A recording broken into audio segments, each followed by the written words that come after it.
कृष्ण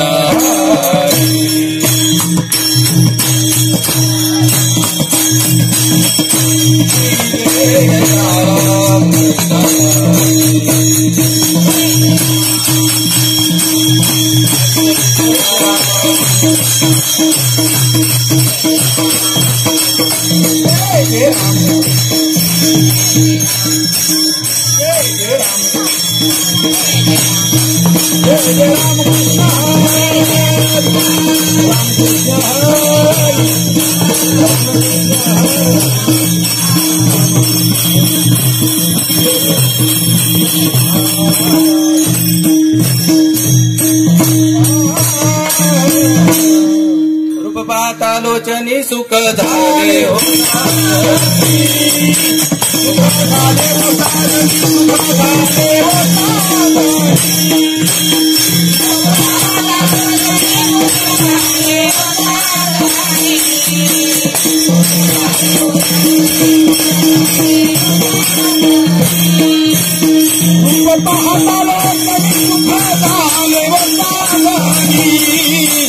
सुख झाले वो साजनी झाले वो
बर हे दान देगा देवा हे दान देगा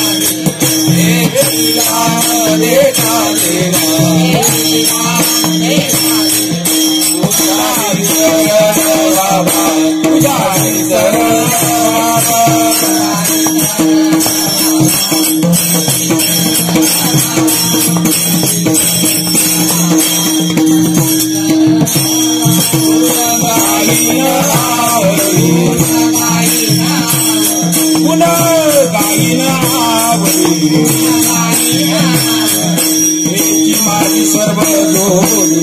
माझी सर्व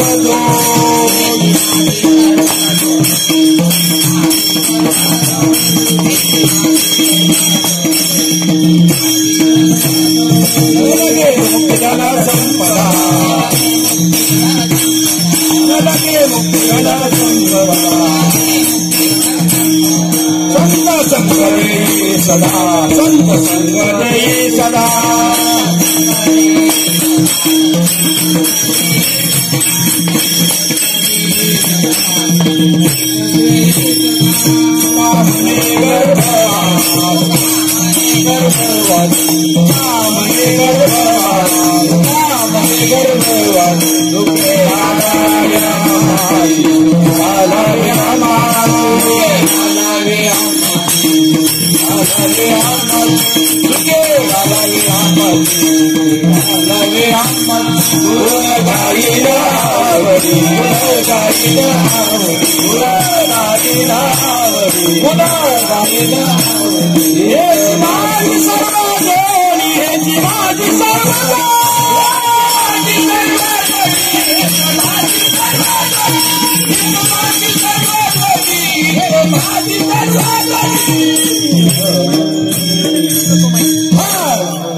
हेलो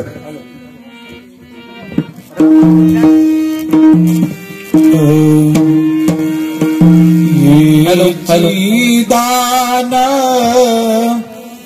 देगा देवा ये दान देगा देवा ये दान देगा देवा ये दान देगा देवा ये दान देगा देवा ये दान देगा देवा ये दान देगा देवा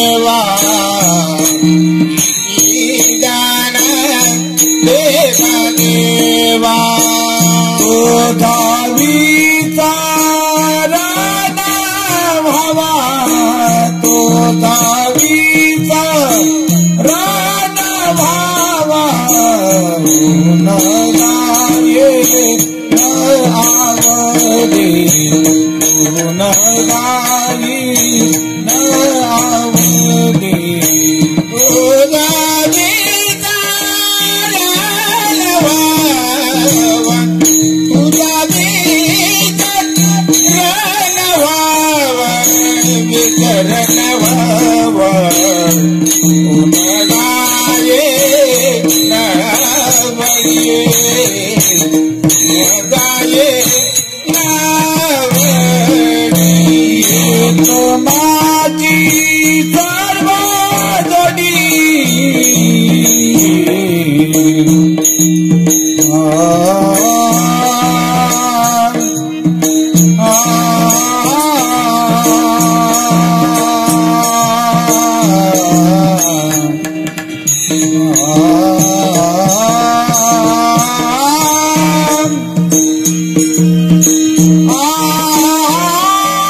याची दान देगा देवा तुझा विसर न व्हावा गुण गाईना आवडी याची माझी सर्व जोडी न लगे मुक्ती धन संपदा संत संग देई सदा गुण गाईना आवडी हेची माझी सर्व जोडी.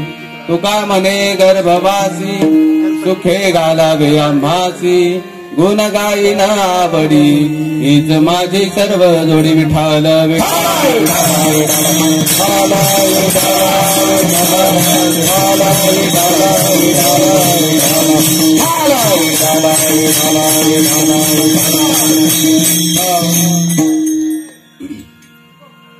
प्रस्तुत रूपी प्राप्तस्थळी कीर्तन रूपी सेवेकरता निवडलेला अभंग सर्वांना परिचित असणारे, या महाराष्ट्रामध्ये नव्हे तर या जगताच्या पाठीवर असा एकही मनुष्य शोधून देखील सापडणार नाही का ज्याला जगद्गुरु तुकोबराय माहित नाही. जगताचे पंचम वेद निर्माते, संसारात राहून परमार्थ कसा साधायचा हे शिकवणारे, मनुष्य देहाला येऊन अलौकिक कार्य करून देवत्व संतत्व कसं प्राप्त करायचं हे आपल्या विचारातूनच नव्हे तर कृतीतून सुद्धा सिद्ध करणारे जे संत होऊन गेले त्यांचं नाव म्हणजे जगद्गुरु तुकोबराय. आणि आजच्या सेवेकरता जो अभंग निवडलाय हा तुम्हा सर्वांना माहीत असलेला, सर्वांच्या पाठांतरातला, पाठात नसला तर कानपाठातला, कानपाठातला नसला तर कुठंतरी ऐकलेला, आणि कुठंच ऐकला नसेल तो या जगात आलेलाच नाही असाच माणूस असेल. असा तुकोबरायांचा सर्वांना माहीत असणारा, सर्वांच्या परिचयाचा, अर्थानं अतिशय विपुल असणारा आणि पाहिजे तर इतका छोटा असणारा हा सुंदर असा अभंग आज कीर्तन रूपी सेवेकडला निवडलेला आहे. विठाल विठाल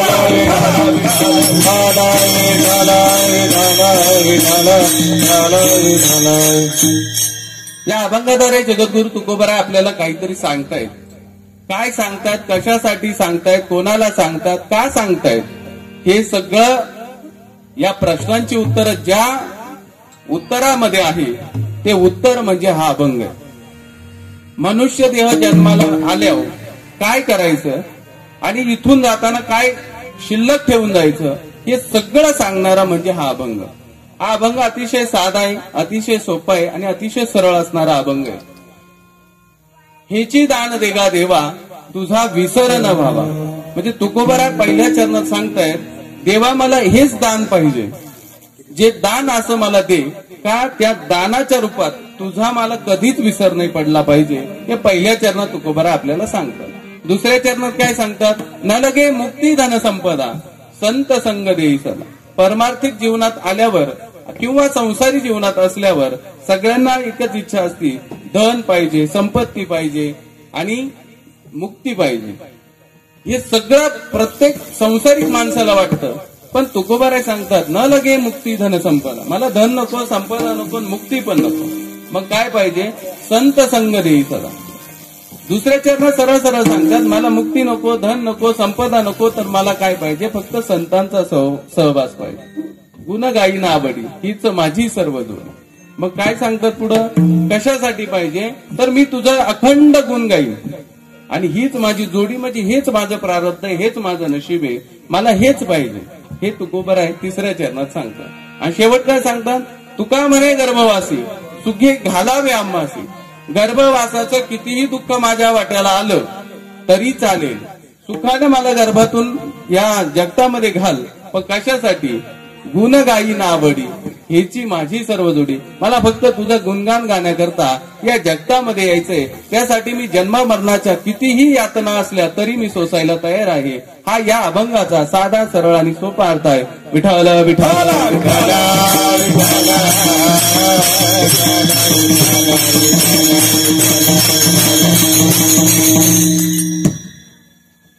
साई प्रेम ग्रुप अखंड त्रिदिनी गणपती सप्ताह, गणपतीचे 15वं वर्ष आणि या अखंड हरिनाम सप्ताहाचं हे 3रं वर्ष. आणि या 3ऱ्या वर्षातील 3ऱ्या दिवसाची सेवा माझ्यासारख्या एका पामराकडे आली. खऱ्या अर्थानं माझ्या आध्यात्मिक जीवनाची सुरुवात आणि कीर्तन रूपी जीवनाची सुरुवात ह्याच व्यासपीठावरून आणि ह्याच गुणीजन मंडळींवरून मला झाली.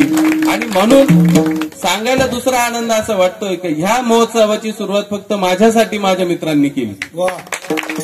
फक्त माझ्या मित्राला कुठंतरी स्टेज मिळावं, कुठंतरी उभं राहायला संधी मिळावी, हेच दान मागण्याकरता आज इथं उभं आहे. आणि त्यांच्यासाठी मला दान मागायचंय. या विठू माझा लेकुरवाळा, अतिशय सुंदर असणारी ही मूर्ती आज आपल्या सर्वांसमोर आहे. जणू असा भास होतोय विठ्ठल एकेका संताला आपल्या खांद्यावर घेऊन आपल्या समोर आलाय. आणि हा अध्यात्माचा जो इथं व्रत महोत्सव मांडला, हे व्रत महोत्सव पाहण्याकरता स्वतः विठ्ठल आलाय. नुसता विठ्ठल नाही आला, सगळ्या साधू संतांना, सगळ्या संतांना घेऊन आलाय, 18 दश संतांना घेऊन आला. अशी ही मूर्त आहे. तिच्याकडे किती पाहावा मन भरत नाही. आयुष्यात दोन गोष्टी असतात, एकतर पाहूशी वाटत नाही आणि एकतर पाहिल्याशिवाय राहत नाही. तर ही त्या दुसऱ्या कॅटेगरी मधली ही आपली गणेशाची मूर्ती आहे. का पाहिलं तर ही मन भरत नाही, अशी इतकी सुंदर अशी गणेशाची मूर्ती या ठिकाणी आहे. आणि तिच्या समोर जी बुद्धीची दाता आहे, बुद्धीची रिद्धी सिद्धी सर्वांना देणारी जी गणेशाची मूर्ती आहे, साक्षात गणेशराय भगवान आहे. जिच्या समोर आज माझ्यासारख्या पामराला, अक्कल शून्य असलेल्या माणसाला किंवा या जगताचं कोणतंही ज्ञान नसलेल्या, जगताचं प्रचंड ज्ञान खुलं असणाऱ्या जगतामध्ये अतिशय तोडकं ज्ञान असणाऱ्या एका पामराला त्या गणेशरायापुढं आज कीर्तनाची संधी मिळते. आणि ही सगळी आपल्यासारख्या गुणीजनांमुळे मिळते, हे मी माझं भाग्य समजतो. आणि म्हणून ही आजची या ठिकाणची तिसरी कीर्तन रूपी सेवा माझ्याकडे आली. आणि या सेवेचं सेवादान सुद्धा सांगायला आनंद आहे. मित्रांचाच सगळा हा खेळीमेळीचं वातावरण आहे. आणि हे उभं सुद्धा मित्रांनीच केलं. आणि आजचं सेवादान सुद्धा माझ्या वर्ग मित्राचंच आहे. Praveen Chimaji Maluskar, manager health care Sangamner, याचं सुद्धा आज माझ्यासाठी सेवादान आहे. म्हणजे मित्र वनव्यामध्ये गारव्यासारखा. मित्र माहित असतात प्रत्येकाला कसे असतात. एकमेकाचे मित्र, कधीही एकमेकाला चांगलं न म्हणणारे ते म्हणजे मित्र. जो एकमेकाला चांगला म्हणला तो मित्र कधीच असू शकत नाही. पण हे आमचे मित्र वेगळे आहेत. आमचे लक्ष्मण महाराज असतील, राम महाराज असतील, हे सगळे आम्ही एका वर्गातील. प्रवीण महाराज असतील, आम्ही सगळे एका वर्गातील. आणि सगळे म्हणजे आमच्या आई वडिलांचं भाग्य का त्यांच्या पोटी आम्ही आलो. आणि त्यांचे आमचे इतकं मोठं भाग्य का त्यांच्या संस्कारावर आज आम्ही इथं उभं राहिलो. शुद्ध बीजापोटे फरे रसाळ गोमटी, उगाच संत म्हटले नाही. म्हणून आनंद ह्याच गोष्टीचा आहे, आई वडिलांच्या. आणि दुसरा आनंद म्हणजे मामाच्या गावात आजोळात उभं राहायचंय. म्हणजे त्या लेकीचं सुद्धा किती मोठं भाग्य असेल. जिचा मुलगा तिच्याच माहेरात उभा राहतोय, कीर्तन करतोय, तिच्यासाठी मोठा आनंद असेल. म्हणजे हे सगळा आनंद, हा सगळा परिवार, हे सगळं मामाचंच गाव. आंबरे दाती राहेर आनंदुरे आजी आनंदुरे आनंदुरे आजी आनंदुरे आनंदुरे आजी आनंदुरे आनंदुरे आजी आनंदुरे भाई अभयंतरी प्रमाणुरे प्रभावे अंतरी आजी प्रमाणुरे आनंदुरे आजी आनंदुरे आनंदुरे आजी आनंदुरे आजी आनंदुरे आजी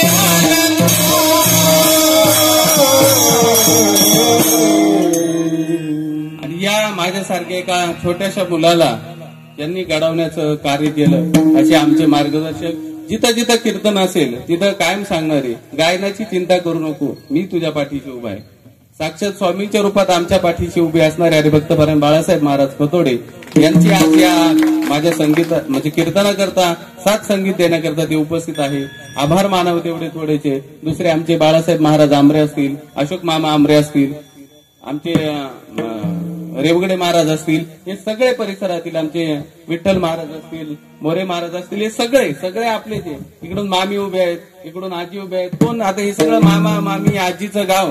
आणि तुझं मामीचं काय कमी. हा, सारं गाव मामाचं, सगळंच आमच्या कामाचं आहे की नाही. आणि इथं साथ द्यायला मृदंग आपल्या हार्मोनियमवर साथ द्यायला आमचे मार्गदर्शक कदम महाराज हेही या ठिकाणी, रेवगडे महाराज हेही या ठिकाणी उपस्थित आहे. त्यांचंही मनापासून आभार व्यक्त करतो. आणि आज तुम्ही जे नवीनच मृदुंगाचार्य पाहतायत, हे नुसते मृदुंगाचार्य नाहीत, तर हे आमच्या वामनराव इथं खाजगी औद्योगिक प्रशिक्षण केंद्राचे प्राचार्य आहेत. हे आमचे प्राचार्य आहे. आम्ही त्यांच्यासोबत काम करतो. आज ते त्यांनी पत्रिका बघितली, ते म्हणे आज मी येणार तुमच्या कीर्तनाला. तसं नाही वाजवता येत तर मी कीर्तनातून तुम्हाला वाजवतो. ते आज आले, त्यांचे विशेष आभार. दुसरे आमचे सहकारीच आमचे इलेक्ट्रिकल विभागाचे आमचे मंगेशजी देशमुख सर हेही आले, त्यांचाही मी आभार व्यक्त करतो. आणि आमच्या सगळ्यांचे आमच्या इथापी इन्स्टिट्यूटमध्ये असणारे आमचे MBA कॉलेजचे प्राचार्य दातीर सर हेही आज आवर्जून वेळात वेळ काढून उपस्थित आहे, त्यांचंही स्वागत करतो. आणि या छोट्या मोठ्या तोडके सेवेला सुरुवात करतो. विठाल विठाल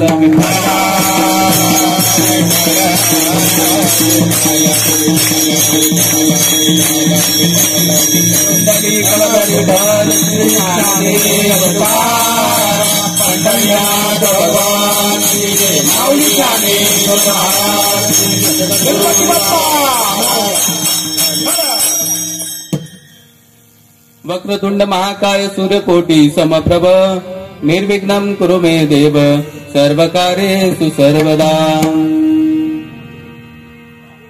मनोजो मारुततुल्य वेगं जितेन्द्रिया बुद्धिमता वरिष्ठं वातात्मज्वानर्यूत मुख्यम्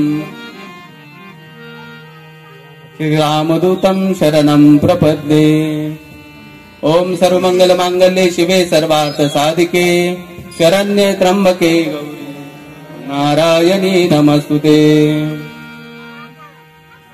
कोणत्याही कार्याची सुरुवात श्री गणेशाच्या साक्षीने आपण करतो. तर आपल्या वारकरी संप्रदायाचा एक प्रघात आहे. आपल्या कीर्तनाची सुरुवात आपण पहिल्यांदी या जगताच्या पांडुरंगाच्या नामस्मरणाने करतो. पांडुरंगा करू प्रथम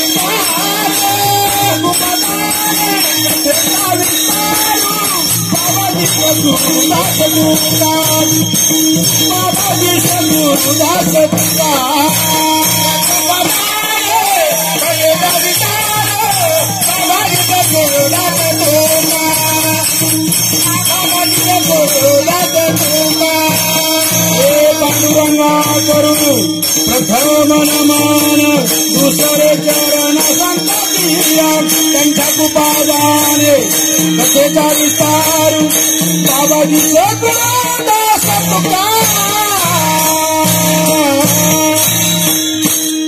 जयांची केली स्मरण होय सकळ विद्येचे अधिकरण तेची बंधू श्रीचरण श्री गुरूंचे ते नमस्कारुनी आता. आणि भगवान पंढरीचा पांडुरंगाचा प्रथम नमस्कार केला, नंतर आपण सगळ्या संतांना शरण जातो आणि मग या आपण कीर्तन रूपी सेवेला सुरुवात करतो. मस्तक माझे पायावरी माझे पायावरी माझे पायावरी यावर संताच्या यावर करी संताच्या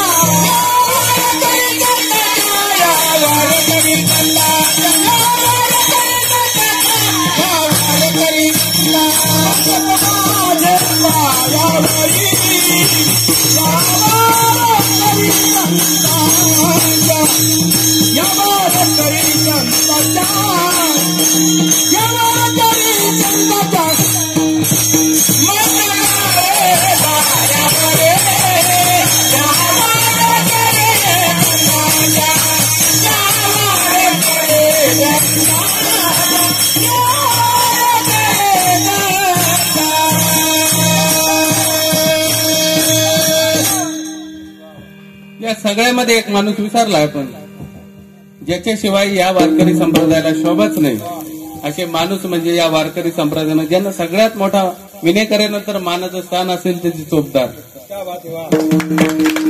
आमचे सोयरे गणेश शांबरे चोपदार आमचे सोयरे. त्यांना पहिल्यापासून सोयऱ्यांची संरक्षण करायची धोरा त्यांनी घेतली, पण आजही कीर्तनाला ते आमच्या चोपदार म्हणून या ठिकाणी उपस्थित आहे. त्यांचे विशेष आभार. त्यांचं प्रेम असंच आमच्या मागे राहू द्या आणि आज आपण या सेवेला सुरुवात करूया. विठाल विठाल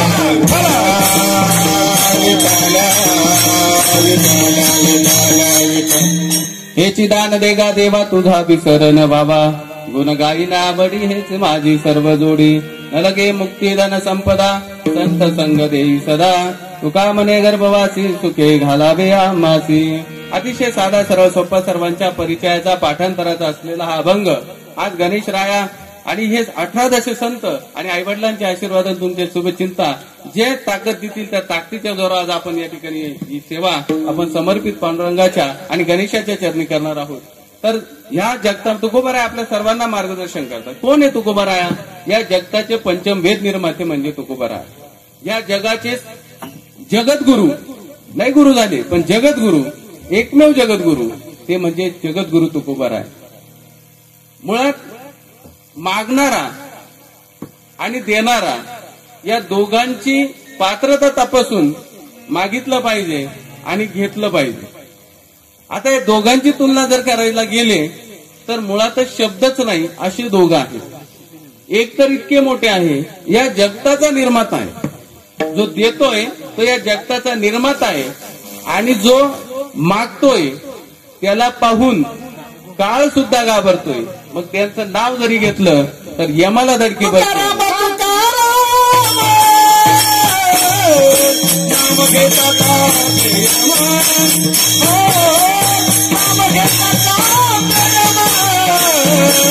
नाम घेता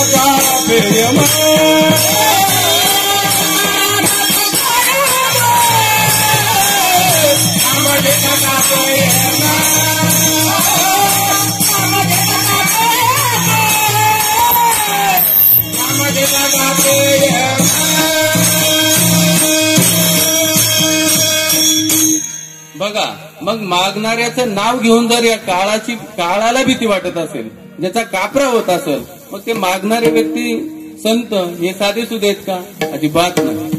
त्यांचा अधिकार तितका मोठा आहे.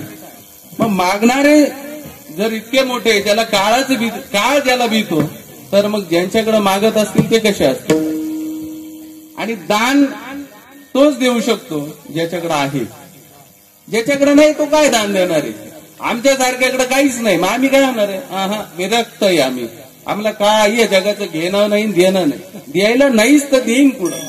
पण मग ते दाखवायचं कसं? फार मोठ्या गोड शब्दांनी नाही. आम्ही देतही नाही, आम्ही घेतही नाही. हे असे आपण भामटे दान करणारे किंवा त्यापासून पाळणारे आपण. पण मग जे देत आहेत ते किती मोठे असणार आणि जे मागतायत ते पण किती मोठे असणार आहे. जे जगताचे जगद्गुरु आहे त्यांना काही गरज नाही. जगद्गुरुला गुरु सर्वांना देणारा असतो, पण ते मागतायत. पण मागण्याचे दोन प्रकार आहे, एक स्वतः करता आणि एक विश्वाच्या कल्याणाकरता. मग आता इथे तुकोबारायाची मागणी करतायत, ती स्वतः करता आहे का विश्वाच्या कल्याणाकरता करताय? ते तुकोबाराया आहेत. संत मुळे असे असतात, ते स्वतःसाठी कधी जगतच नसतात. जे स्वतःसाठी जगतात त्यांना संतच म्हटलं जात नाही, पण जे अखिल विश्वाच्या कल्याणाकरता जगतात त्यांना संत म्हणले जातात. जगाच्या कल्याणात संतांच्या विभूती देह कष्ट परोपकार हा जो देह त्यांना मिळालाय, हा कष्ट त्या देहाला इतक्यासाठी देतात का जगाचं कल्याण व्हावा, यासाठीच ते कष्ट देतात.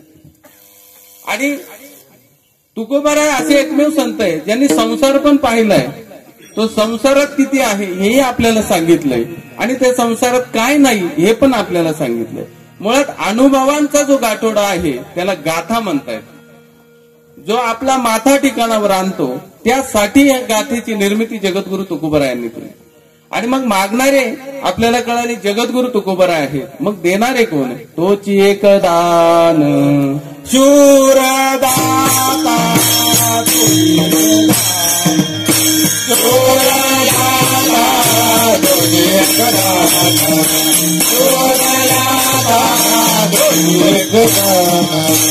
देवरी जाती पाऊले समान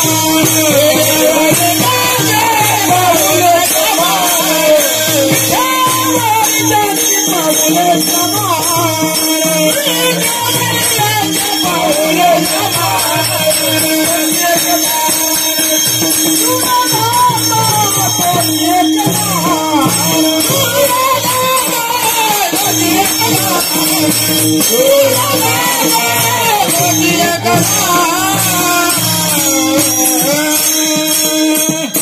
विठेवरी ज्याची पाऊले समान तोची एक दानशूर दाता. हे पण तुकोबराय सांगतं. जे मागतायत तेच सांगतं दानशूर कोण आहे. तर दानशूर त्यांनी सांगितलंय विठेवरी ज्याची पाऊले समान म्हणजे पंढरीचा पांडुरंग. ज्याचे विटेवर उभा आहे कर कटावरी आहे तो उभा आहे. पण कसे त्याचे दोन्ही पावलं समान आहे. तुम्ही इतर भगवंताचे अवतार जर बघितले असतील तर प्रत्येक अवतारामध्ये भगवंताचे पाय हे एकसारखे नाही. परशुरामाचा अवतार बघा, एक पाय पुढे एक पाय मागे. प्रभू श्रीरामचंद्रांचा अवतार बघा, एक पाय एक पुढे. भगवान श्रीकृष्णांचा अवतार बघा, एक पाय वाकडा बासुरी हातात. असा एकही अवतार भगवंताचा पांडुरंगाचा सोडता एकही अवतारामध्ये भगवंताचे पाऊल समान नाही. आणि ह्याच अवतारामध्ये विठ्ठलाच्या अवतारामध्ये भगवंताचे पाय एकसारखे आहेत. मग तो जो आहे तोच एकमेव दानशूर या जगामध्ये आहे तुकोबराय सांगतात. मग ह्या जगतामध्ये जन्माला आल्यानंतर काय कर्म करायला पाहिजे, काय केलं पाहिजे. नुसतं जन्माला यायचंय आणि मरून जायचंय. मग आपलं जीवन पशुप्रमाणे आहात का? नाही. तर आपण सर्वजण मनुष्य योनीला जन्माला आलो. ज्या मनुष्य योनीला जन्माला आलो त्या मनुष्याच्या योनीला जन्माला येण्याकरता स्वर्गीचे आमार इच्छिता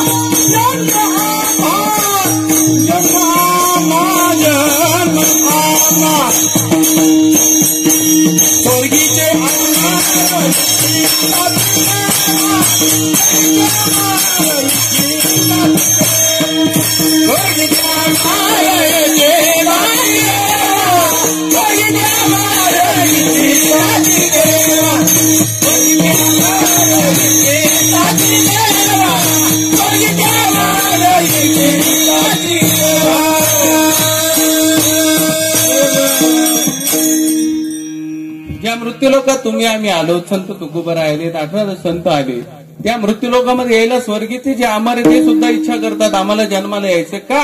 इथे येऊन काहीतरी असेल ना. काहीतरी असल्याशिवाय कोणी इच्छा व्यक्त करत नाही ना. आता काळ जवळ आलाय, काहीतरी इच्छा असतील म्हणून सगळ्या कार्यक्रमात दिसत असतील. काहीतरी आहे ना, त्या मागे हेतू काहीतरी आहे म्हणून तर येतोय ना. आता इथं जेवढे आले तेवढे प्रत्येकाला वाटत असेल उभ्या जन्मात काहीतरी पुण्य पदरी पडावं म्हणून. पांडुरंगाचं दर्शन जर मला पंढरपूरला जाऊन होत नसेल तर मी कीर्तनात जाऊन घेईल. कीर्तनात संतांनी सांगून ठेवलं जेथे कीर्तनाची जागा तेथे पांडुरंग उभा, तेथे पांडुरंग उभा, तेथे पांडुरंग उभा. तेथे कीर्तनाची जागा तेथे पांडुरंग उभा, तेथे पांडुरंग उभा, तेथे पांडुरंग उभा.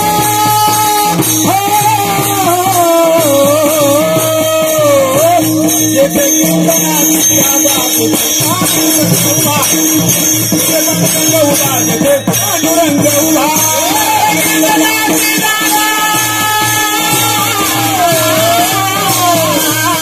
तेथे कीर्तनाची जागा तेथे पांडुरंग उभा, तेथे पांडुरंग उभा, तेथे पांडुरंग हा. मग ज्याला पंढरपूरला जायला जमलं नाही ते म्हणे चला कीर्तनात जाऊ. जिथे कीर्तनाची जागा तिथे पांडुरंग उभा, चला त्या पांडुरंगाचं दर्शन घेऊ. पण पांडुरंग कोणत्याही रूपात असेल ना, तो सांगतायत ना. शेजारी बसेल असेल, शेजारच्या रूपातही आला असेल. पण पांडुरंगाचं दर्शन म्हणजे जिथं काहीतरी मिळतंय तिथं मनुष्य जातो. हा मनुष्याचा स्वभाव आहे. म्हणून या जन्माला यायचं आहे मृत्यूलोकात म्हणून स्वर्गीचे अमर सुद्धा इच्छा करतात का मृत्यूलोकात जन्माला जायचंय आपल्याला. मग कशा करता? पशु पक्षी प्राणी याच्या जन्माला जायची इच्छा करताय का? नाही करत. ते फक्त मनुष्य देहाची इच्छा करतात. का? कारण याच देही घडे देवाचे भजन, ह्याच देहामध्ये देवाचं भजन घडणारे, इतरत्र कुठेही करायला संधी नाही. हा सुख सोहळा स्वर्गी नाही. आपल्याला वाटत असेल स्वर्गात हे आहे, स्वर्गात ते आहे, हे नाही ते नाही. जे इथं आहे ते फक्त इथंच आहे, ते दुसरीकडे कुठंच नाही. म्हणून या ठिकाणी स्वर्गीचे अमर सुद्धा यायला इच्छा मागतात. आणि मग आल्यावर काय करायचंय? आल्यावर नुसतं जन्माला येऊन मग गृहस्थाश्रम, वानप्रस्थाश्रम, संन्याश्रम हे सगळे 4 आश्रम हेच पूर्ण करायचे का? नाही, हे सुद्धा करायचे आहे. पण याच्यासोबत आपल्याला अजून काहीतरी करायचं आहे. तुकाराम महाराजांना मुक्तीची अपेक्षा नाही, पण या मृत्यूलोकात जन्माला आलेल्या प्रत्येक मनुष्याला वाटतंय या जन्मामरणाच्या संकटातून सुटायचंय, भजन भगवंताचं करायचंय आणि शेवटची इच्छा प्रत्येकाची मुक्ती मिळवायची आहे. म्हणून तर सगळ्यांची धडपड चालू आहे. तुमची चालू आहे, आमची चालू. गर्भवासाचं सुख सोपं नाही, तुकाराम महाराज पुढे सांगतायत. आपल्याला कीर्तनात पुढे बघायचंय. पण या जन्माला आल्यानंतर याच देहीकडे देवाचे भजन. बरं, लक्ष देऊन ऐका. याच देहामध्ये देवाचं भजन घडणारे 83,99,999 योनीत कुठंच नाही. म्हणून या जन्मात यायचंय. म्हणून तर तुकाराम महाराज दान मागताय. मग दान कोणाकडे मागितलं आपण बघितलं. विठेवारी ज्याची पाऊले समान तोच एक दानशूर दाता. एकमेव तोच दानशूर या जगामध्ये आहे. तुमचं आमचं दान हे काही कामाचं नाही. आपलं दान 5 बोटात बसन एवढंच आहे. पण लिहिताना हातभर लिहितो तरी पुरत नाही, असं आपलं दान आहे. हे दान काय कामाचं आहे का? नाही. या जगतामध्ये सहज एक बोलून घेऊ, कर्म कोणाला चुकत नाही. तुम्ही चांगले करा अगर वाईट करा, कर्म कोणालाच सोडत नाही. भले तुम्ही चांगल्या कामाचं कर्म करा, ते सुद्धा तुम्हाला सोडणार नाही म्हणजे नाही. आणि तुम्ही चुकीचं कर्म करा, तेही तुम्हाला सोडणार नाही. कर्म इथंच फेडून जावं लागतं. केले कर्म झाले त्याची भोग आले, केले कर्म झाले त्याची भोग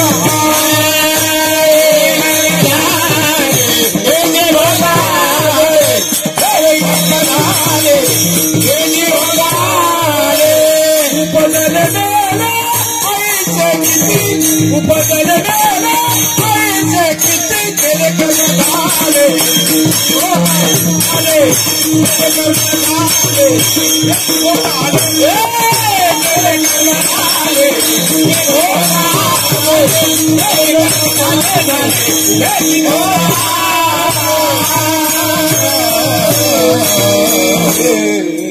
अतिशय सुंदर प्रबंध. केले कर्म झाले त्याची भोग आले, उपजले मेले ऐसे किती. हिशोब लावायचा प्रश्नच नाही. आता जिवंत आहे त्यांचाच हिशोब लागा ना, तेव्हा आले गेले किती हा हिशोब तर लय लांब आहे. मग आपण जन्माला आलोय, आपला हिशोब लागला पाहिजे. जन्माला आलोय ना मृत्यू लोकामध्ये, गर्भवासाचा त्रास सोसून आलोय, मग आपला हिशोब लागला पाहिजे. हिशोब लागायचा म्हणजे काय करायचं? कर्म चांगले करायचे आणि कोणत्या तरी एका प्रकारामध्ये आपल्याला बसून घ्यायचंय. एक तर चांगल्या कर्मात बसून घ्या, नाव अजरामर होईल. वाईट कर्मात बसून घेतलं तरी नाव अजरामर आहे. वाल्याकोळीचं उदाहरण आहे. पण मग ते वाईट कर्मासाठीच धरू नका. वाल्याकोळीने वाईट कर्म केले, पण ते आपल्या संसारासाठी केले होते. ज्या संसारामध्ये कायम दुःख आहे, त्या दुःखाकरता वाईट कर्म केले होते. कारण जगात आल्यानंतर जी कौटुंबिक जबाबदारी आहे ती पूर्ण करण्याकरता त्यांनी कर्म केले होते. पण त्या कर्मामध्ये स्वतःलाच राहावं लागलं. जी अर्धांगिनी आहे, जिचा अर्धा अंग आहे, ती सुद्धा त्या कर्मात सामील झाली नाही. म्हणून तर वाल्या कोळीचे वाल्मिक ऋषी झाले. त्यांना कळलं या जगण्याचा केले रामायण रामा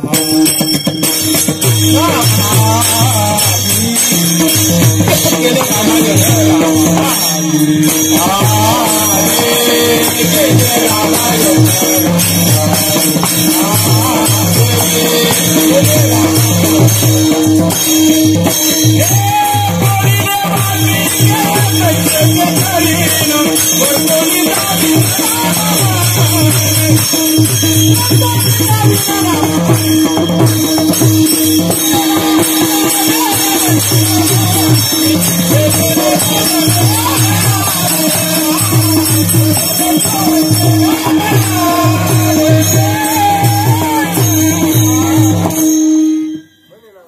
बघा, वाल्मिक ऋषी आयुष्याच्या उत्तरार्धात सुधारले, पण ताकद किती मिळाली? का प्रभू रामचंद्र जन्माला येण्याच्या अगोदर रामायण लिहून ठेवलं. म्हणजे रामायणामध्ये कसं काय कुठं घटना घडणारी हे लिहिण्याची ताकद प्रभू रामचंद्र जन्माला येण्याच्या अगोदर मिळाली. नामस्मरणाची ताकद होती ना.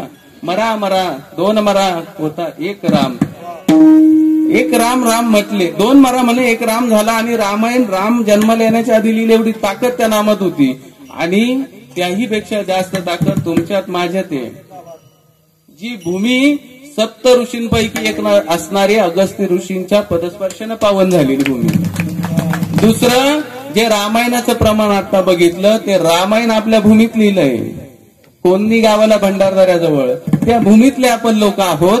मग ज्या भूमीनं जीवनाचं सार नीतिशास्त्र रामायणातून शिकवलं, मग त्या भूमीत आपण ऐकत जन्माला आलो म्हटलं आपल्याकडे ते असलं पाहिजे ना. किती भाग्यवान आपण आहोत.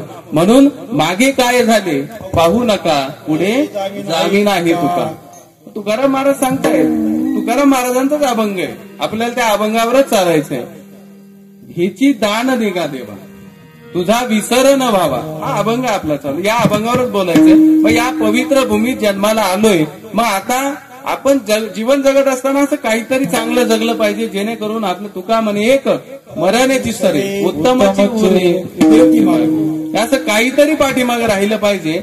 मग एकतर ते चांगल्या कर्माने राहील किंवा दान केल्याने राहील.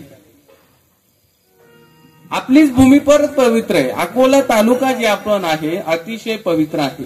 राजा हरिश्चंद्राची नगरीतली आपण. ज्या राजा हरिश्चंद्रासारखं दान अजून माझ्या मते कोणी केलं नसावं. सगळ्यांनी दान केलं. डोळे उघडे ठेवून, कॅमेरे लावून, शूटिंग लावून, मोठमोठाले होर्डिंग लावून, बॅनर लावून दान प्रत्येकानं केलं. पण राजा हरिश्चंद्रासारखं दान अजून कुणी केलं नाही. का? राजा हरिश्चंद्रानं स्वप्नातच नगरी दान केली होती. आपल्याला स्वप्नात काय दान केलंय, स्वप्नात काय होतं हेच माहित नाही. तर दान केलेल्याला जागणं फार लांब, दिलेल्या शब्दाला जागत नाही. आपण संसारिक जीवनात जगतोय. आपण इथं फक्त मिळकतीच्या मागे. जी मिळकत असेल त्यालाच जागणारे, फायद्याला प्रामाणिक असणारा म्हणजे संसारिक माणूस. दुसरा काही व्याख्या नाही. म्हणून राजा हरिश्चंद्राच्या नगरीत असताना दानाचं महत्व आपल्याला माहित आहे. म्हणून तुकाराम महाराज सुद्धा दान मागतायत. कोणाकडे मागतात? विठेवरी ज्याचे पाऊले समान त्यांच्याकडे मागतायत. पण जसं जन्माला आलो तर आपण पहिले छोटे असतो. बाल हट्ट असतो आपला, स्त्री हट्ट असतो. अजून कोणता हट्ट असतो? राज हट्ट. हे तिन्ही हट्ट असे पाहिजे म्हणजे पाहिजे. च शेवट. च म्हणजे विषय संपला. त्यानंतर कुठे काही नाही. पाहिजेच. आता हे आमच्या लखन महाराजांची कन्या, मला उभं राहायचं पर्याय नाही ना. टाळ वाजवता येऊ अगर नाही येऊ, मला उभं राहायचं महाराज काही म्हणू, आमच्या गल्लीत आहे, आम्ही उभे राहणारच. बाल हट्ट पूर्ण करावंच लागेल, त्याला पर्याय नाही. गावात आजोबा बरोबर आल्या चॉकलेट पाहिजेच, नाही तर मी रस्त्यावर झोपणार. पुरं करावाच लागतो. तो हट्ट पुरा करावा लागतो. ज्याच्या शेवटचं येतो तो द्यावाच लागतं, त्याला काही पर्याय नाही. असा हा हट्ट आहे आपला प्रत्येकाचा. तसंच तुकाराम महाराज सुद्धा म्हणतात अभंगाच्या पहिल्या चरणात, याची दान दे गा देवा,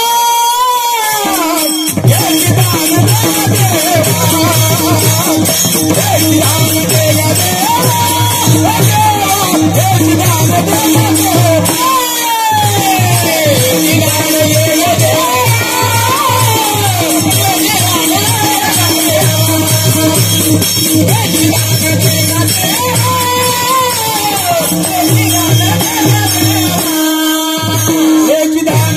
देवा तुझा विसर न व्हावा, याची दान दे गा देवा, तुझा विसर न व्हावा, दान दे गा देवा, तुझा विसर न व्हावा, तुझा विसर न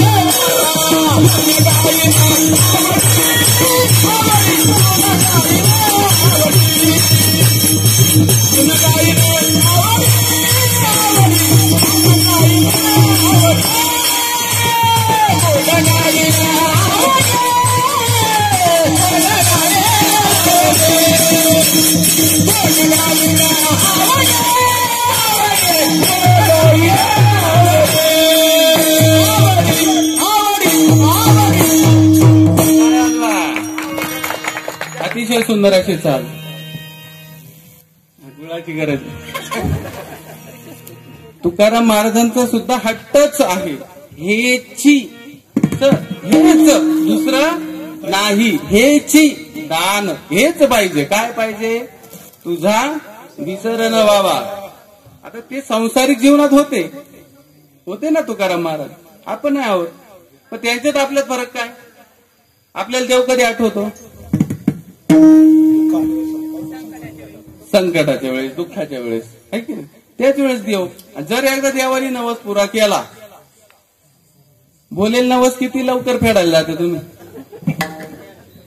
जेव्हा परत तो तुमचा हात पाय डोकं काय ते धरायचं ते धरीत नाही, तोपर्यंत तुम्हाला तो नवस करेल हेच आठवत नाही. कारण सुखामध्ये देव कोणाला आठवलंच नाही. सगळ्यांना देव कधी आठवतो? दुःखात. म्हणून काही लोकांचं म्हणणं असे, आयुष्यात आम्हाला फक्त दुःखच वाटायला येऊ द्या, असं कोण म्हटलं होतं? कोण म्हटलं होतं? कुंती माता म्हणली होती का तुझं सतत स्मरण मला राहील, कायम तू माझ्या जवळ राहशील, मी तुझं कायम चिंतन करील, किंवा तू माझ्या सोबत राहणार आहे. कधी राहशील? ज्यावेळेस मी दुःखात असेल तेव्हा. जेव्हा सुखाचे दिवस मला येतील त्यावेळेस मी तुला आठवू शकत नाही, मला तुझं विस्मरण होईल. म्हणून तुकाराम महाराजांना जे आहे ते सांसारिक जीवनामध्ये त्यांनी हट्ट केला का मी तर आता तुकाराम नाम घेता कापेयम, एवढी मोठी ज्यांची शक्ती अधिकार, ते सहज शक्य झालं का हो? ज्या रस्त्यावरून ते जात होते त्या रस्त्याच्या धुळीला जर कान लावला तर साक्षात विठोबारायचं नाव ऐकू यायचं, विठ्ठल विठ्ठल ऐकू यायचं. ती नामस्मरण, ती साधना उगाच तयार झाली नाही, माझी मज झाली अनाबरोबर छंद या नामाचा. जिथं जाईल तिथं, जिथं जातील तिथं मंगळाच्या ठिकाणी जाऊ, नाही तर अमंगलाच्या ठिकाणी जाऊ, विठ्ठल विठ्ठल एवढंच म्हणणार. तरी देखील त्यांनी विचार केला आज विठ्ठलाचं नाव घ्यायचं नाही, तरी पडिले वळण इंद्रिया सकळ. इतका इंद्रियांना त्यांच्या वळण झालतं का ते झोपले काही असले तरी ते इंद्रिय त्यांचे विठ्ठल विठ्ठल नामस्मरणात दंग झालते. तरी देखील ते दान मागतायत देवाकडं. दान काय मागावं हे सुद्धा आपण समज, हेच पाहिजे, दुसरं नको. काय?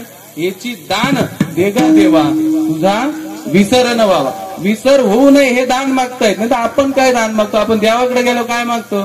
रुपया टाकायचा. काय मागायचं? रुपया टाकायचा, 100 मागायचे, 10 रुपये टाकायचे, लाखाची नोकरी लागू तुम्ही. साहजिक आहे आपलं मागणं हे भामट्यापणाचं लक्षण. जे क्षणभंगूर आहे, ज्या आपल्या मागण्याला बुडवाई नाही शेंडाही नाही, आपण असं दान मागतो. जर आपण आमदाराकडे गेलो तर काय मागणार आहे?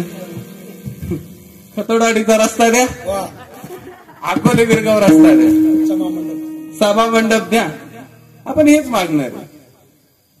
माणूस विचारांनी जितका मोठा असतो, माणसाची वैचारिक पातळी जितकी मोठी असते ना, माणूस तितका प्रगल्भ असतो. मग जो विचारवंत आहे ना त्यालाच कळतं काय मागावं.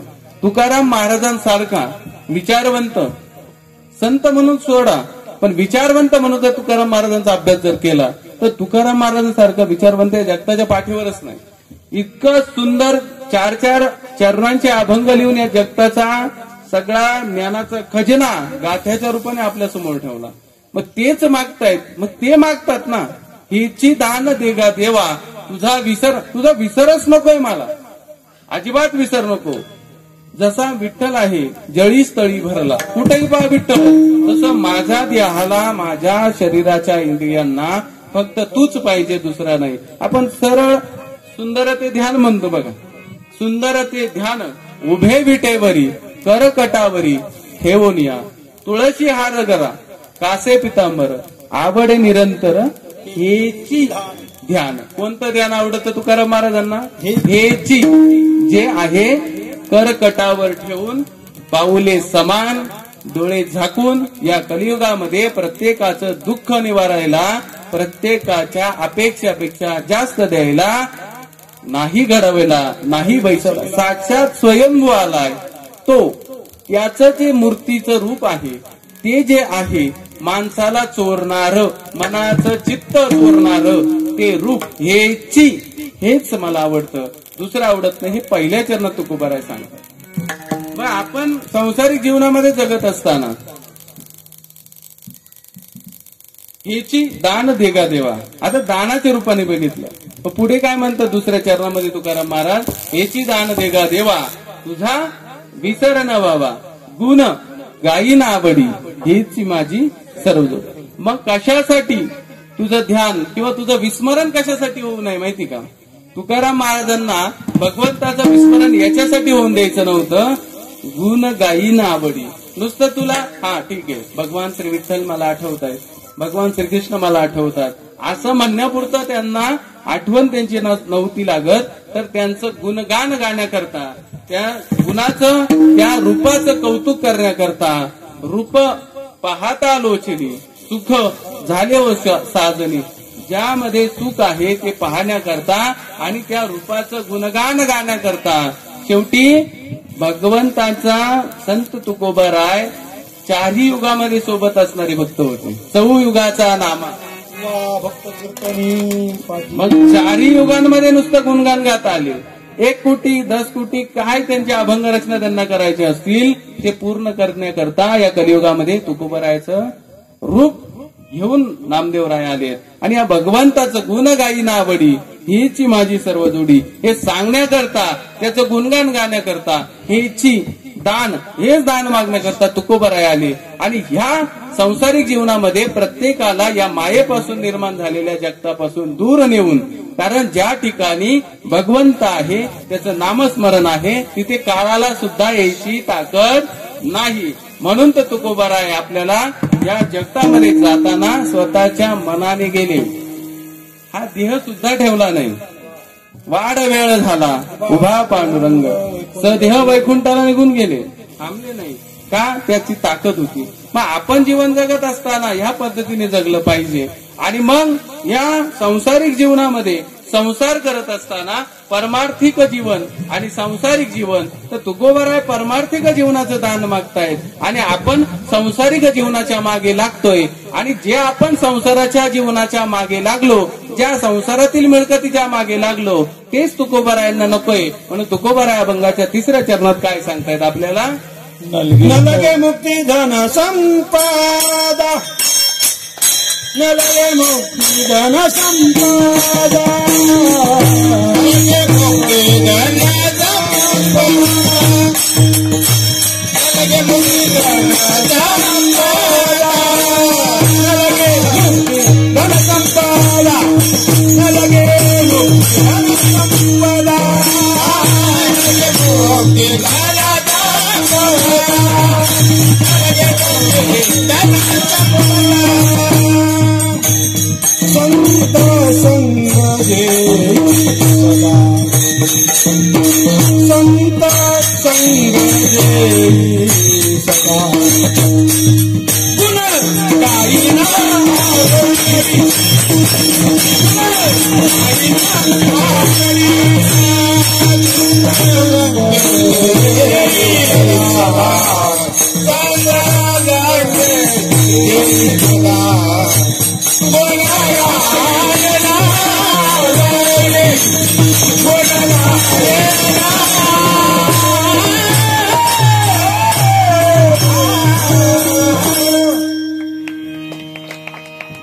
तुकोबाराय 3ऱ्या चरणात सांगतायत. पण या 3ऱ्या चरणामध्ये 2 प्रकार बघायचे, परमार्थिक आणि संसारिक. परमार्थामध्ये न लगे मुक्ती धन संपदा, हे परमार्थामध्ये आवश्यक नाही, पण संसारामध्ये या गोष्टीची आवश्यकता आहे. मुक्ती हवी, धन हवी आणि संपदा हवी. ज्याला संसारिक जीवन जगायचंय, संसारिक जीवन असंही जगता येत नाही, त्यासाठी धन असावं लागतं, संपत्ती असावी लागते. असावी लागते नाही, ती कमवावी लागते. आयतं काय मिळत नाही, ती कमवावी लागते. आणि ही मुक्ती, धन, संपदा हे कमावण्याच्या नादामध्ये ज्या करता आपण या जगतामध्ये आलो त्याचाच विसर पडून जातो. मग हे कमवता कमवता आपलं आयुष्यच काहीतरी शिल्लक राहतं. शेवटी अख्खं कलियुगामध्ये आयुष्य तरी किती, अख्खं 100 वर्षाचं अल्प आयुष्य मानवले, शतगणिले अर्धरात्र खाले, असं हे कलियुगातलं आयुष्य आहे. या आयुष्यामध्ये आपण जीवन जगतोय परमार्थिक, आपण जीवन जगतोय संसारिक. म्हणजे आपण परमार्थिक जगत नाही, आपण संसारिक जीवन जगतोय. आणि संसारिक जीवनामध्ये या गोष्टीची आवश्यकता आहे, धन, संपत्ती, पैसा, अडका, बंगला, गाडी, घोडे, जे नश्वर आहे, जे कधी आपलं नव्हतं त्याच्या मागे आपण लागलो आणि जे कधीच आपलं होऊ शकत नाही त्याच्याच मागे आपण लागलो. हे पैसा कालही आपला नव्हता, हा पैसा आजही आपला नाही आणि हा पैसा उद्याही आपला नसणार. ज्या गोष्टींचा मनुष्याला गर्व होतो त्या गोष्टी या संसारामध्ये कधीच राहत नाही. त्या मृगजळावत आहे, कधी येतील आणि कधी जातील समजणार सुद्धा नाही. लक्ष्मी अनेक कष्ट करून मिळते, पण लक्ष्मी काही क्षणात निघून जाते. पैसा खूप कष्टानं मिळवावा लागतो, खूप वेळ घालवावा लागतो. एका महिलेला दिवसभर कामाला जाऊन 300 ते 400 रुपये रोज मिळतो आणि एकदाच साडी घ्यायला गेली तर 800च्या खाली येत नाही. बघा मग, 800च्या खाली साडी येत नाही. कमवायला किती दिवस जातात आणि गमवायला किती वेळ लागतो. अन्न वस्त्र निवारा ही प्रत्येकाची गरज आहे, पण ती गरज किती आहे हे जर शोधलं तरच संसारात सुख आहे, अन्यथा सुख नाही. जर 500च्या साडीने अंग झाकतंय आणि 200च्या शर्टने सुद्धा अंग झाकतंय तर तिथं 2000चा शर्ट आणि 2000ची साडी घेण्याचा अट्टहास जर केला तर आयुष्यामध्ये केवळ आणि केवळ दुःखच आहे. सुख कधीच मिळणार नाही. सुख हे मुळात संसारात मिळतच नाही, मिळणारही नाही. संसार दुःख मूळ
संसारात दुःख दुःखच आहे, सुख संसारात नाही. जे सुख संसारात मिळते ते मृगजळापेक्षा मोठं नाही. दिसतंय पण ते नाही, त्याला संसारातलं सुख म्हणतात. आणि परमार्थात जे दिसत नाही तेच सुख आहे. परमार्थामध्ये तुम्ही बघा, मोठे मोठे साधू बघा, संत बघा, ज्यांनी जगासाठी काही केलंय आणि आपल्यासाठी काही केलंय याचा हिशोब जर करायला गेले तर त्यांच्या आयुष्यामध्ये सगळ्यात जास्त त्यांनी जगासाठी केलंय. जो दुसऱ्याला काहीतरी देतो त्याच्याच हाताला सुगंध असतो, जो दुसऱ्याकडून काहीतरी घेतो त्याच्या हाताला कधीही सुगंध नसतो. म्हणून जो देत राहील तोच सुखी होत राहील. ही जीवनाची गुरुकिल्ली सगळ्या संतांनी ओळखली होती. म्हणून सगळं देह त्यांनी समाजाकरता अर्पण केला. आणि या संसारामध्ये आपण जे बघतोय धन, संपत्ती आणि मुक्तीची इच्छा परमार्थात केली तर, सोडून दिली तर सुख आहे, आणि संसारात धरून बसले तर दुःख आहे. परमार्थामध्ये हे जवळ करावं लागतं असं नाही, आणि संसारात हे जवळ केलं तर संसार होतो असं पण नाही. हे सोडून दिलं तरी संसार होणार आहे आणि हे धरून ठेवलं तरी संसार होणारच आहे. परमार्थामध्ये हे सोडून दिलं तरी परमार्थ होणार आहे आणि हे धरून ठेवलं तर परमार्थ होणारच नाही. कारण जे हे धरून ठेवतं तो संसारी माणूस असतो. म्हणून तुकाराम महाराज सांगतात, न लगे मुक्ती धन संपदा. हे नको आहे का? कारण तुकाराम महाराजांनी संसार केला पण या संसारात काही नाही. म्हणून तुकाराम महाराज म्हणले, जाळूनी संसार बैसलो अंगणी. कशासाठी? सुखाच्या शोधासाठी होते आणि दान मागत होते. कारण दान परमात्म्याकडे हेच मागितलं, परमात्मा तू या जगतामध्ये जन्माला आलेल्याला प्रत्येकाला मायेपासून चिकटली, माया एकदा घेऊन चिकटली ना, तो मी माझ्या मनामध्ये अडकतो आणि यामध्ये मला अडकायचं नाही. यामध्ये जर मी अडकलो तर मला संपत्ती, संतती, धन आणि मुक्ती याची इच्छा माझ्या मागे कायम लागेल आणि ह्या गोष्टी माझ्या मागे कायम लागल्या तर मला सुख मिळणार नाही. म्हणून मला न लगे मुक्ती धन संपदा संत संग देई सदा. हे नकोय, मग हे नसल्यावर पर्याय पाहिजे ना. म्हणून तुकोबरायांना पर्याय पाहिजे होता तो संतांची सहवास. एक लक्षात ठेवा, आपण कोणाच्या संगतीत आहोत, कोणाच्या सहवासात आहोत, म्हणून त्या प्रकारे आपण घडत असतो.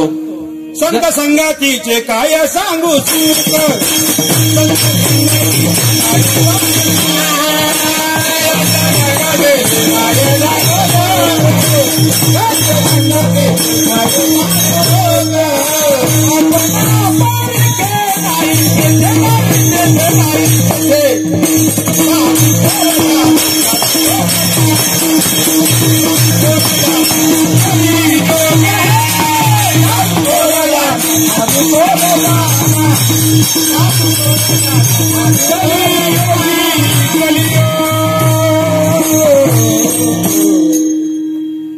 संत संगतीचे काय सांगू तू, कलियुगी साधू थोर जाणार.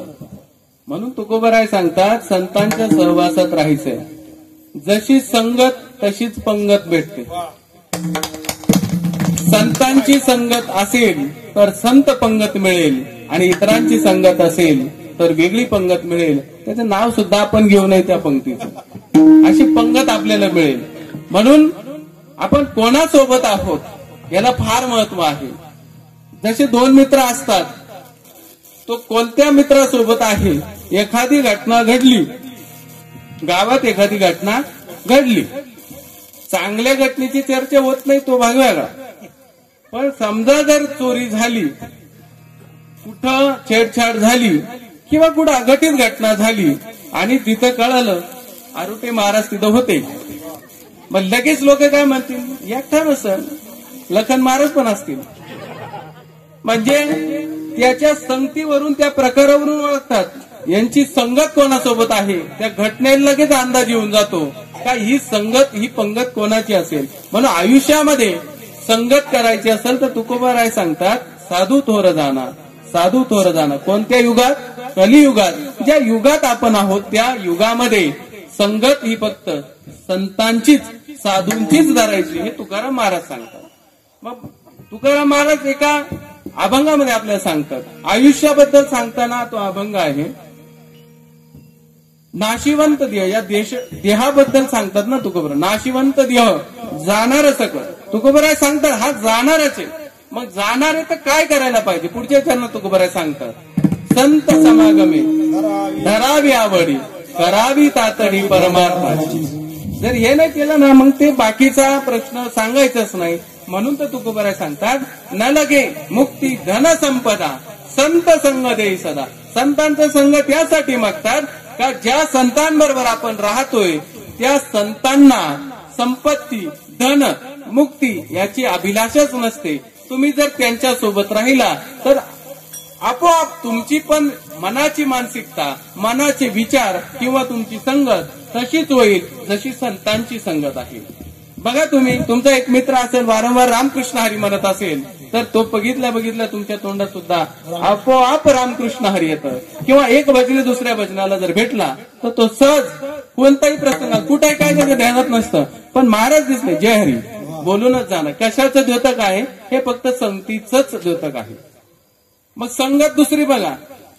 आता आम्ही खानगावला कीर्तन गेलो, तिथं महाराजांचं सुंदर वाक्य होतं. ते महाराज फार मनाला ठसून गेलं. त्यावेळेस मला संगत कळाली. आता इथं कीर्तन आहे, सुरू होण्याच्या अगोदर सूचना दिली, मागचे पुढे या, नाही तर मागत उभे त्यांनी बसून घ्या. पण तमाशात असं सांगायला लागत. तमाशात सांगावं लागतं पुढचे मागे सारखा, त्या जाळीपासून लांब सारखा. आणि सप्ताहात कीर्तनात काय सांगावं लागतं? मागचे पुढे या. ही मोठा फरक आहे. कारण काय? संगतीचा दोष आहे ना. संगती मुळात तुम्ही कोणत्या विचारानं कुठे गेले? सात्विक विचाराच्या ठिकाणी मनुष्य सात्विकच असतो. त्याला आयुष्यात काही, जर सात्विक विचाराच्या माणसाला आयुष्यामध्ये काही कमवता नाही आलं ना तरी तो त्याच्या आयुष्यामध्ये त्याच्या आई वडिलांचं नाव कमावूनच जातो. का? कारण तो कोणत्याही चुकीच्या गोष्टीत सापडत नाही. सात्विक विचाराची माणसं हे सात्विक विचार करणार. शिवाजी महाराजांचा आदर्श ज्यांच्या डोक्यात आहे तो परस्त्रीला माते समानच मानणार, परस्त्रीला आपल्या आई समानच मानणार, परस्त्रीला आपल्या बहिणी समानच मागणार. हा शिवरायांचा विचार आहे.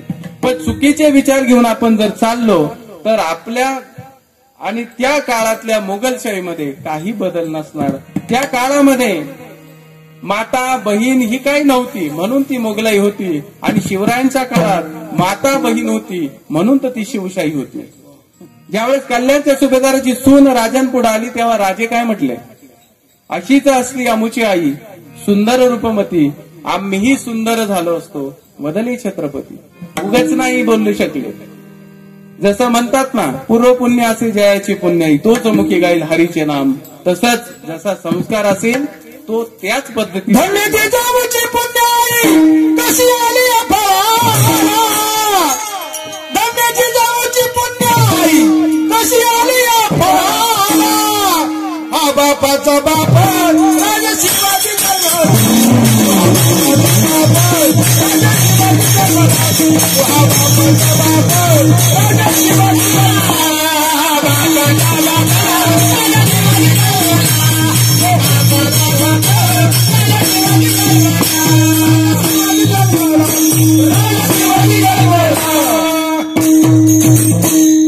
जिजाऊचे संस्कार जिजाऊची पुण्याई म्हणून राजा झाला. आणि असा राजा छत्रपतींच्या आधी नव्हता आणि छत्रपतींच्या नंतरही नाही, होणार पण नाही. पण भगवंताच्या चरणी प्रार्थना आहे, पुन्हा एकदा या देशाला अशा छत्रपती शिवाजी महाराजांसारख्या राजाची नितांत गरज आहे. कारण याच राजाच्या कालावधीत शासन दरबारात सुखाने प्रजा नांदत होती. सर्वांना सुख शांती समाधान त्याच राजाच्या काळात होतं. नंतरच्या राजाच्या काळात सगळे पाहतात काय आहे काय नाही, जो तो भोगतोय त्यालाच माहिती. छत्रपतींच्या काळासारखी शिवशाही पुन्हा या जगाच्या पाठीवर होणार नाही. आता आपण फक्त अभंगातच म्हणतो, झाले रामराज्य, आता झाले ते झाले, आता रामराज्य नाही. मुळात तसा रामच राहिला नाही, तेव्हा ते रामाचं राज्य येऊ शकत नाही. त्यामुळे तुकाराम महाराज सांगतात, संत संगती सदा. म्हणून संगतीचं महत्व तुकोबाराय सांगतात. त्या संगतीबरोबर, संतांच्या संगतीबरोबर राहिलो तरच माझी इच्छा होईल. न लगे मुक्ती धन संपदा, तरच माझ्या मनात येईल. मला मुक्ती नको, धन नको, संपदा नको, तर मला गुण गायी आवडी. यासाठी माझा जन्म आहे आणि हेच करायचंय. पण हे करण्याकरता कुठेतरी आयुष्यात पूर्णविराम असतो. तसा जन्माला एका वाक्य संपल्या पूर्णविराम द्यायचा असतो, टिंब. मग ते वाक्य पूर्ण झालं. तसं आयुष्यात जन्माला आल्यानंतर कुठंतरी थांबावं लागतं, कुठंतरी डोळे झाकून घ्यावा लागतात. श्वासाची गंती संपून जाते आणि हा देह ठेवावा लागतो. आपण नाही ठेवत देह, आपल्याला बळबळ ठेवावा लागतो. देह फक्त साधू संत ठेवू शकतात, आपला तो विषय नाही. आपण देह ठेवू आपण पार टेकलो तरी मग डॉक्टरला अजून एक करीत आपण जगू द्या थोडे दिवस. आपण तेव्हा देह ठेवायची आपली गोष्ट नाही. या विचार आपण, तुम्हीच काय, मी सुद्धा मनात आणू नये. माई सुद्धा इच्छा नाही लवकर मारावा, तेव्हा तुमची काय असणार. कोणाचीच इच्छा नाही लवकर मारावा, तेव्हा देह ठेवावा ही इच्छाच होऊ शकत नाही. त्यामुळे तो काय आपला विषय नाही. पण मग हा देह कुठं, म्हणजे आयुष्य कुठंतरी संपणार आहे, त्याला पूर्ण विराम द्यायचा आहे. आणि हा पूर्ण विराम दिल्यानंतर या जन्माचं या ठिकाणी काय पाप कर्म पुण्य कर्म काय जीवन जगले ते या ठिकाणी थांबून जाणार आहे. पण मग न लगे मुक्ती धन संपद, मग ह्याची दान दे का देवा. नंतर काय म्हणतात, गुण गायीनं आवडी. मग आता पुन्हा गुणगान गायचंय देवाचं आवडीनं, तर पुन्हा आता कुठेतरी आपल्याला बघितलं थांबावं लागतंय. पण थांबल्यानंतर पुन्हा गुणगान गायला यायचंय. पण मग यायचंय ते एवढं सोपं नाही. यायचंय ना सोपं नाही. 83,99,999 यांनी गणित करा, लिहून दाखवा आकड्यात. लिहाता येणार नाही तेव्हा जन्म घेऊन यायचे. एवढे जन्म घ्यायचे. लईत लई इथं बसणारा माझ्या सगट 50 प्राणी सांगू शकतो. पशु पक्षी 50, लय अभ्यास असेल तर 50. तेव्हा 83,99,999 वेळा जन्माला यायचं आणि मरायचंय. 50 आठवत नाही पटक्यान, एखादा मग कावळा, चिमणी, उंदीर, पोपट, ससा, बैरा काय असेल ती 50 नाही आठवत. तेव्हा बघा किती जन्म घ्यायचे आणि मग यायचंय. मग एवढ्या वेळा जन्माला यायचंय, एवढ्या वेळा मरायचंय. गर्भाचं सुख वाटतं एवढं सोपं नाही. गर्भामध्ये हा देह पूर्ण लवकर नसतो, पण त्या देहामध्ये चेतना असते. ती चेतना जाणवतं काय गर्भामध्ये, नाकात गाणे, कानात गाणे, तोंडात गाणे, सगळं घाणीचं वास्तव्य आहे. 9 महिन्याचा विटाळ आहे ना, त्यामध्ये हा देह आहे. पण मग त्या दुःख आणि हा देह, या देहाला जाणवतं सुख काय. आईच्या गर्भातलं सुख बाहेर येऊन सांगू शकत नाही. आणि आतमध्ये जे अनुभव घ्यायचा आहे त्यासाठी देह पूर्ण असावा लागतो. देहाला अनुभव घेता येतो, विचारांना अनुभव घेता येत नाही. म्हणून आईच्या गर्भातला अनुभव बाहेर येऊन सांगू शकत नाही. आणि बाहेर आल्या आईच्या गर्भात काय होतं हे आठवत नाही. त्यामुळं एवढ्या वेळा जन्माला यायचं आणि एवढ्याच वेळा पुन्हा जायचंय. मग हे सोपं. किती वेळा जन्मा यावे, किती व्हावे फलित, किती व्हावे फलित, किती व्हावे फलित, किती वेळा जन्मा यावे, किती व्हावे फलित, किती व्हावे फलित, किती व्हावे फलित, किती वेळा जन्मा यावे, किती व्हावे फलित,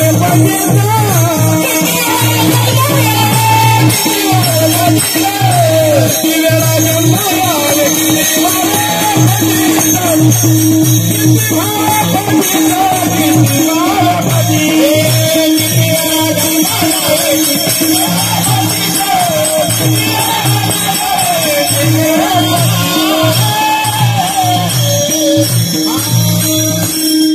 किती वेळा जन्मा यावे, किती वेळा भावे फजित.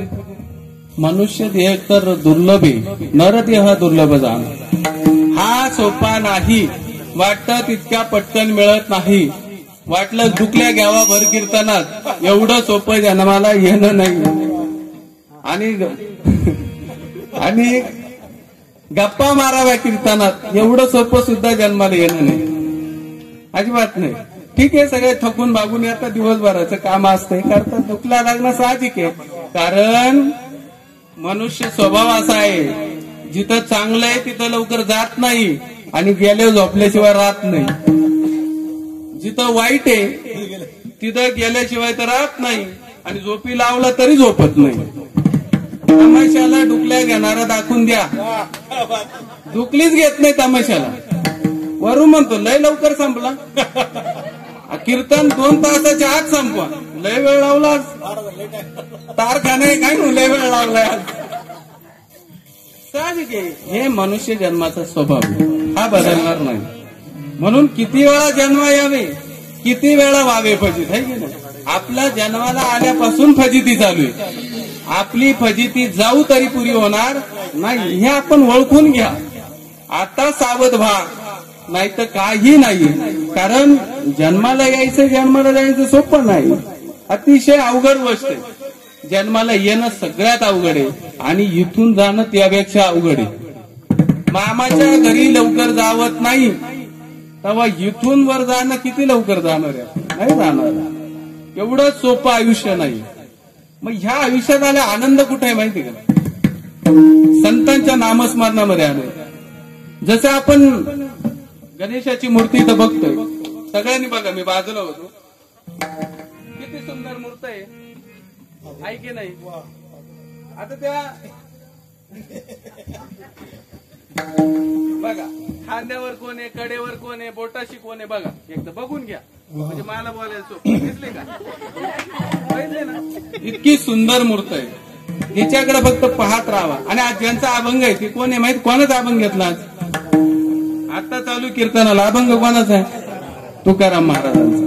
तुकाराम महाराजांचं एक प्रमाण आहे, गणपती आणि विठ्ठलाबद्दल एक प्रमाण आहे. तुका म्हणे शोधून, तुका म्हणे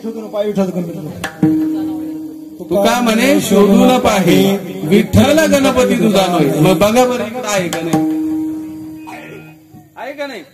विठू माझा लेकुरवाळा, विठू माझा लेकुरवाळा, माझा लेकुरवाळा, माझा संगे गोपाळाचा मेळा, गोपाळाचा मेळा, संगे गोपाळाचा मेळा, गोपाळाचा मेळा, संगे गोपाळाचा मेळा, जगन्नाथ खांद्यावरी हात सोपाराचा भरी, संत मंत्राचरेवरी मागे मुक्ताई संगते.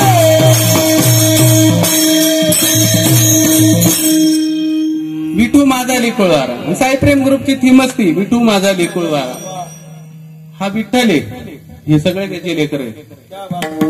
इथे जेवढे आहेत हे सगळे त्याचे लेकर आहे.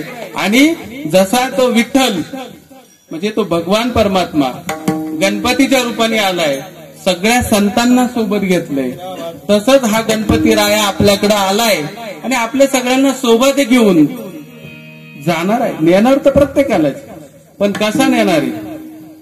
निवृत्ती दादा, सोपान दादा, मुक्ताबाई, माऊली या संतांसारखं आपल्याला नाही बनवता आलं ना, पण त्यांच्या विचारावर चला तर तुम्ही राहाल, तर तुम्ही सुखानं जगाल आणि तर तुम्हाला सुखाने जाता येईल. हे ह्या गणेशाच्या मूर्तीकडे पाहून आपल्याला संदेश हा. त्याच्या सोबत आहे ना निवृत्ती दादा, मुक्ताबाई, सोपानदेव, माऊली, सगळे संत गणपती बाप्पा बरोबर आज आहेत. हा विचार हा गणपती बाप्पा आपल्याला मूर्तीच्या रूपाने सांगतोय की मूर्ती डोळ्याला छान वाटते म्हणून बघायची नाही, त्या मूर्तीच्या प्रतीकातून काय शिकायला मिळतं हे बघायचंय. या संतांची संगत करा. संत संग, संत संग देई, संत संग देई, संत संग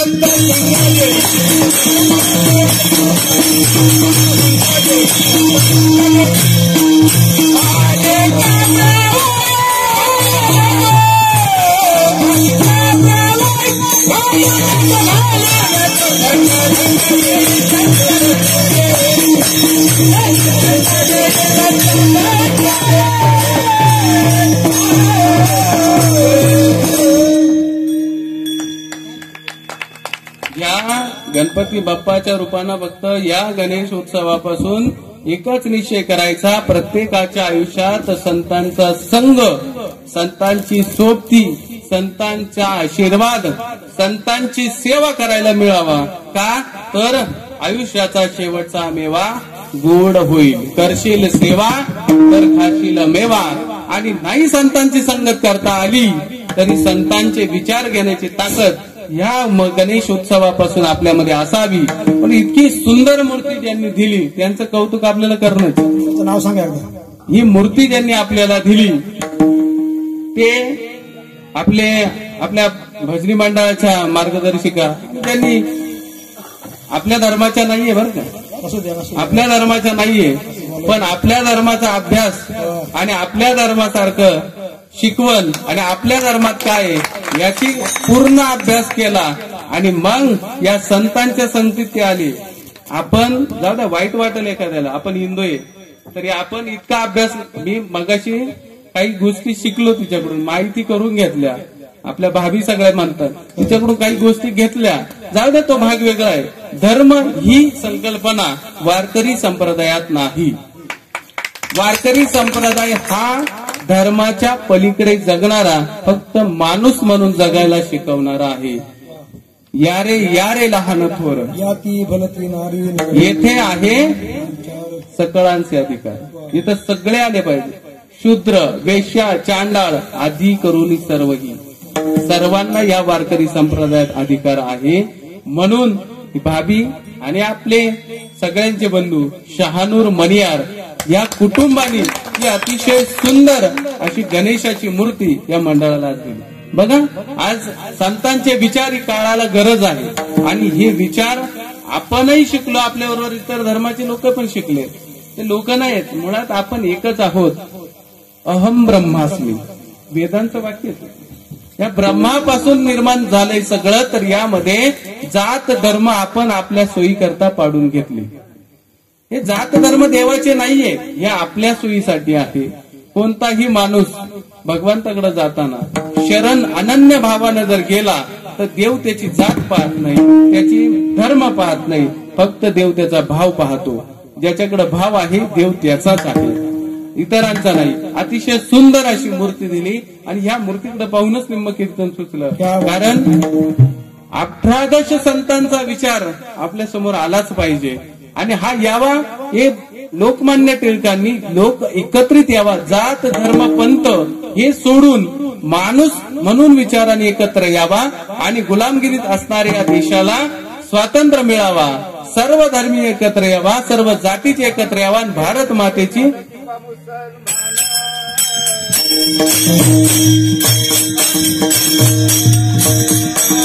कबीर मोमिन मुसलमान, कबीर मोमिन मुसलमान,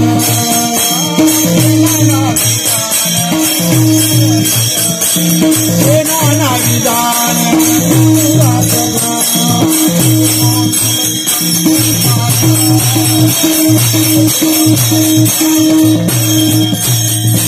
कबीर मोमिन मुसलमान, कबीर मोमिन मुसलमान.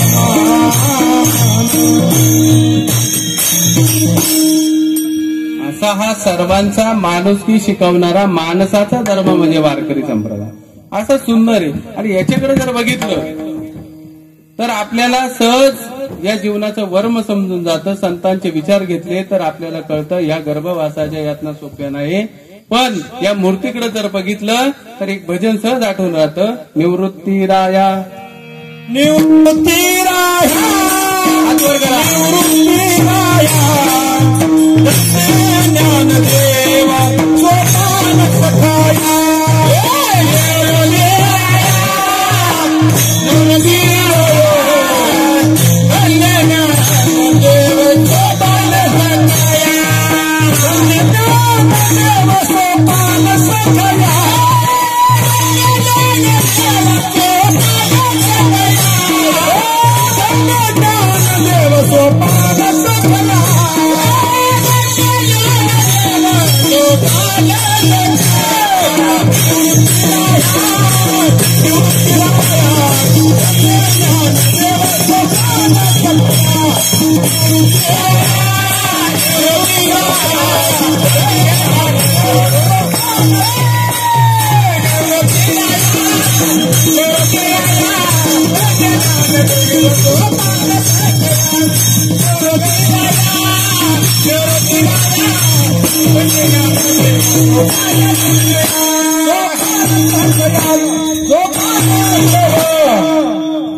मग पिंगळा आहे की नाही. जर आतापर्यंत झालेलं हे जरी नाही कळलं, हे जरी नाही कळलं तरी दुसरा येईल, हे जरी नाही कळलं, हे जरी ऐकलं, दुसरं येईल, हे जरी ऐकलं, शेवटिका येईल, शेवटिका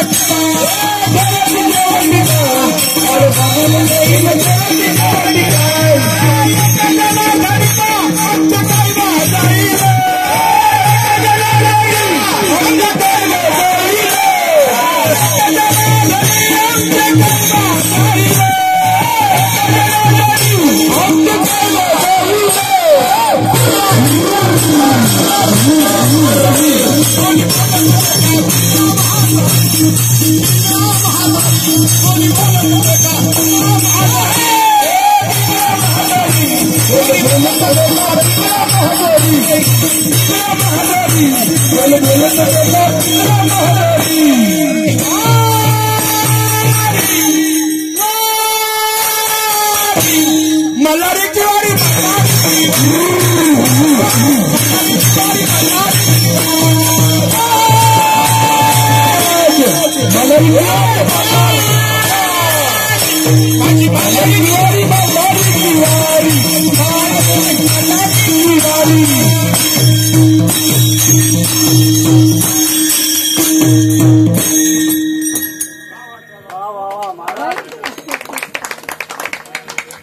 हे जरी नाही कळलं तरी दुसरा येईल. हे दुसरा म्हणजे कोण? यमदेव. चला, तुम्हाला काहीच कळलं नाही, भरलं तुमचं. चला, तेव्हा कळून घ्यायचा असेल संतांचा विचार तर हे सगळं तुम्हाला कळलंच पाहिजे. हे जरी नाही कळलं, पुन्हा जन्माला यायचं, पुन्हा मरायचं. पुनरपी जननम पुनरपी मरणम. जन्माला यायचं सोपं नाही. तुकाराम महाराज सांगता, जन्माची ते मुळं पाहिले शोधून, दुःखाची कारण जन्म घ्यावा. आराम करायला आणि कीर्तनात डुकले घ्यायला पुन्हा जन्म नाही. दुःख भोगायला, भोगणे ते फळ संचिताचे, त्यासाठी जन्माला यायचंय. आणि जन्माला येऊन ते मागचं फळ भोगायचंय. ते भोगता भोगता नवीन फळ तयार करायचं नाही. नाहीतर तेच फळ घ्यायचं आणि मागचे फळ आणि परत पुढचं फळ, तुझं फळफळच व्हायचे आयुष्यभर. असं नाही झालं पाहिजे. मागच्या जन्माचे फळ या जन्मात फेडता फेडता या जन्मात सत्कृत्य असं चांगलं केलं पाहिजे का पुन्हा जन्मालाच नाही आलं पाहिजे. हे आपल्याला पाहिजे. काय आपल्याला पाहिजे? मुक्ती. संतांना काय पाहिजे? न लगे मुक्ती धन संपदा. हे नकोय.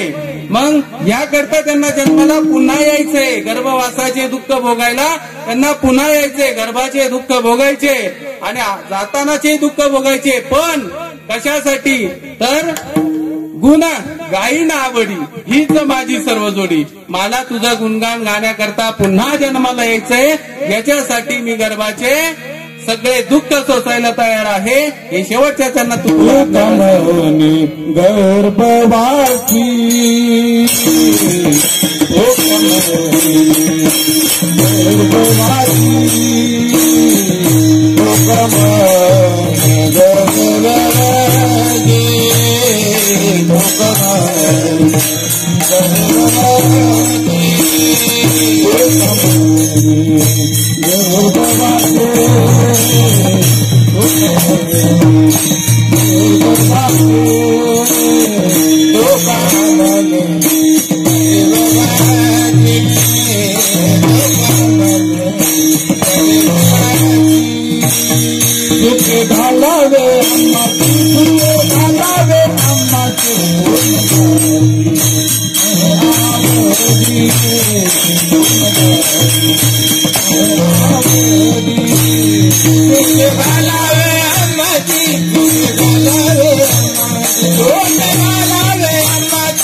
हे चिदान देगा देवा तुझा विसर न व्हावा गुण गाई ना आवडी हेच माझी सर्व जोडी न लगे मुक्ती धन संपदा संत संग देई सदा तुका म्हणे गर्भवासी सुखी घालावे आम्हासी.